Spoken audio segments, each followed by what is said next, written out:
Na véspera do 8 de janeiro, um general do GSI, Gabinete de Segurança Institucional, estava reunido com um especialista em guerrilha urbana.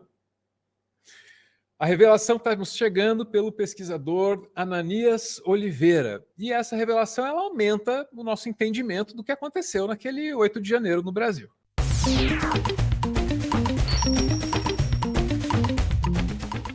Vamos em frente aqui para a gente entender quem é o personagem dessa história, quem é o general em questão. Talvez a gente tenha aqui pela ordem cronológica para entender tudo. Vamos lá? Onde é que a gente está? Olha lá, ó.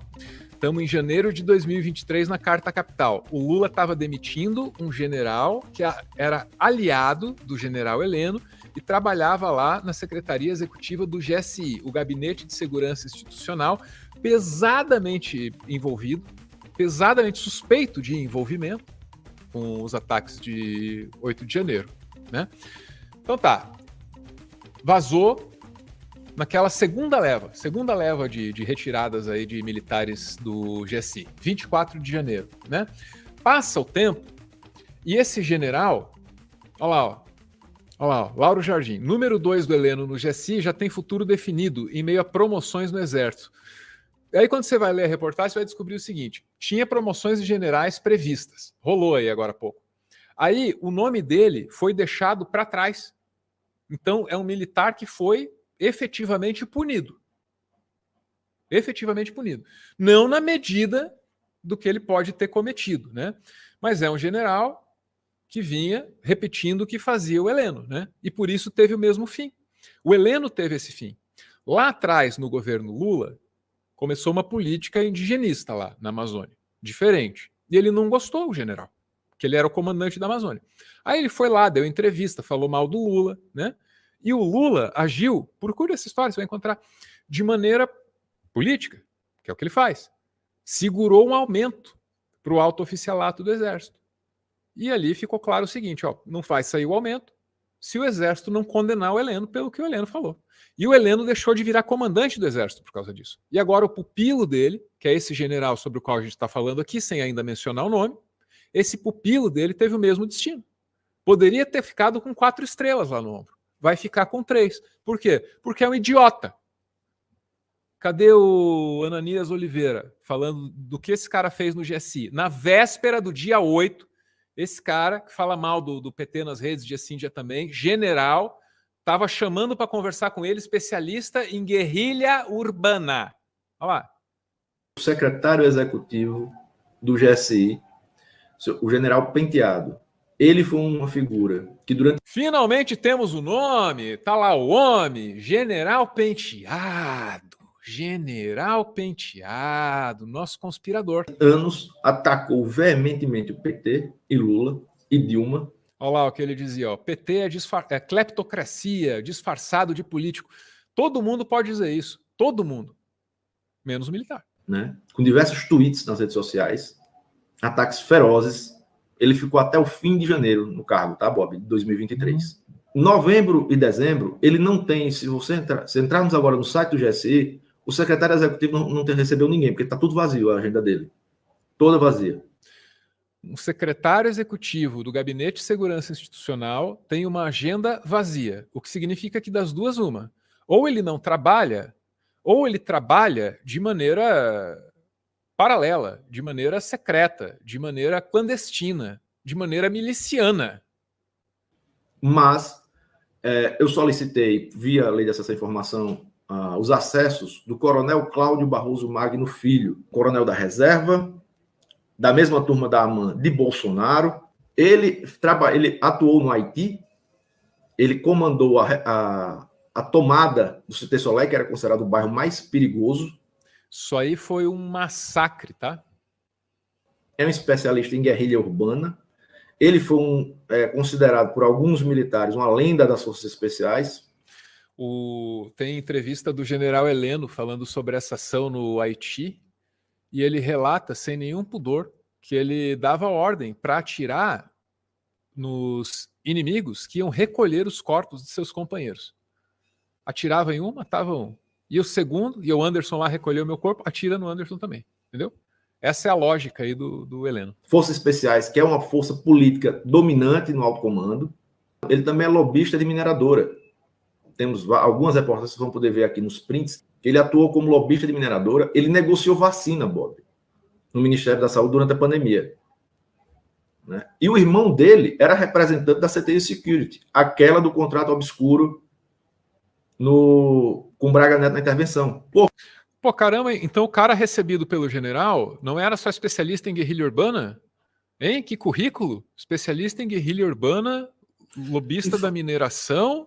E facilitador da vacina, que era como ele chamava. Isso, né? E cambista de vacina. Por que é que um coronel que tem expertise em forças especiais, em guerrilha urbana, que tem vínculo com o Bolsonaro, né, foi se encontrar com um general que era secretário executivo do GSI, numa agenda que não é publicizada.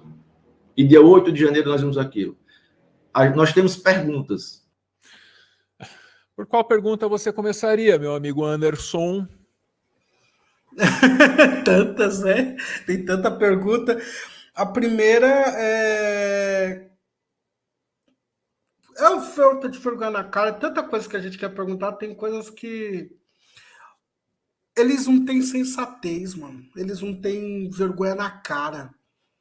E tudo que a gente está vendo nessa lei é justamente que não tem como falar que está descolado de 8 de janeiro, porque a gente viaja perto da data, a gente conversa com... E esse guerrilheiro, eu vou te falar, ele é multiuso, né? Ele é utilizado, aquele cara que é utilizado... Será que ele empresta dinheiro? Só falta falar que ele também Isso aí, alguém falou ali, chamou essa galera aqui, ó. Aqui, ó. O que esses jagunços têm a ver com vacina? Bom, esse cara parece mais jagunço que militar, não parece não? Esse currículo aí? Mas alguém aqui acompanhou a CPI da Covid? Aquilo ali, gente, tirando a parte dolorosa, né, que foi muita dor que a gente viu de pessoas sérias, lembro até hoje da Jurema falando de pessoas sérias ali, a gente está falando de uma CPI que teve para depor o dono de uma rede de hotéis que o amigo era o Superman brasileiro, gente. Quem eram os cambistas de vacina era essa gente.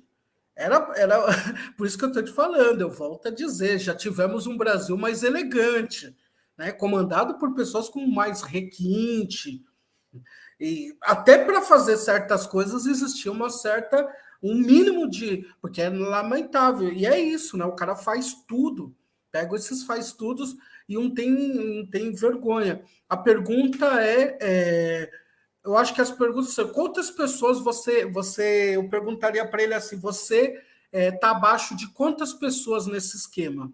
Quantas pessoas você tem que se reportar dentro dessa situação? E aí a gente vai pegando o fio. É só esse fulano aqui, o tal do general, ou tem mais gente que você se reporta também?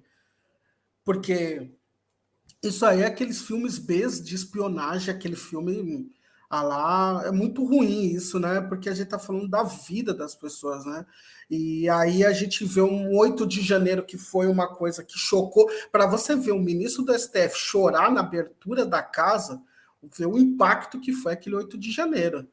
Só que o que eu volto a dizer aqui, Álvaro, a gente está pegando esse fio que é longo, mas que não pode só ver os que estavam de chinelo, né, sendo presos. A gente tem que chegar, igual eu falo de minerador, desse pessoal que devasta a Amazônia. O pessoal que foge no barco, lá na canoa, de qualquer jeito, tem que ser preso, tem que ser... Mas eu quero saber quem paga a canoa.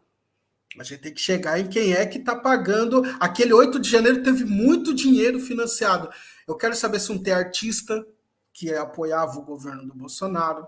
Então a gente tem que saber quem são essas pessoas. E é essas pessoas que eu quero. É lógico que tem uns malucos, igual a senhora lá, aquela, porque tem um pessoal perigoso ali em 8 de janeiro. Aí você viu a senhora toda fofinha, eu só vim fazer um negocinho no banheiro do STF. Era mais que isso, porque quando puxou como era o nome dela? Dona Vera? Acho que é quando Dona puxou Fátima de Dona Tubarão? Fátima. Quando puxou a ficha corrida da mulher, não era brincadeira não, viu? Essa daí podia estar nessa reunião. Era traficante, né? Não, ela não tem muita margem para defesa, porque foi pega em flagrante, né, Anderson? Isso, e ela tinha coisa de aliciar a criança pro que Isso. ela fazia. Então, ou seja, é um pessoal do baixo clero que não se brinca, viu? Olha, eu vou te falar, viu? Como uma pessoa pode vir para mim, para você e para quem está no chat falar que é defensável esse governo? A pessoa tem que ser igual. Porque o nível de alienamento, assim, de, sei lá. Vamos lá.